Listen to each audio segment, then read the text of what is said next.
Ang video na ito ay tuturuan ko kayo kung paano natin i-uninstall yung ating app market dito sa ating Oppo A17. So, open natin yung ating cellphone. Yan. So, ito yung ating ito yung ating app market. Yung app market ay parang isang Play Store. So, long press lang natin kung gusto natin i-uninstall yung app market. So, long press lang natin yung app market or punta tayo sa settings, hanapin natin yung application ng app market. So long press lang natin, tapos click natin yung app info.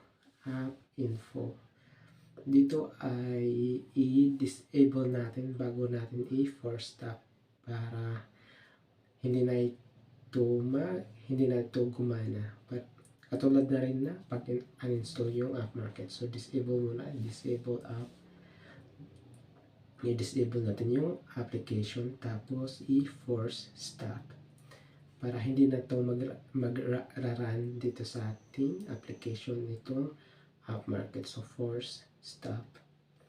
Once na na-click natin yung force stop is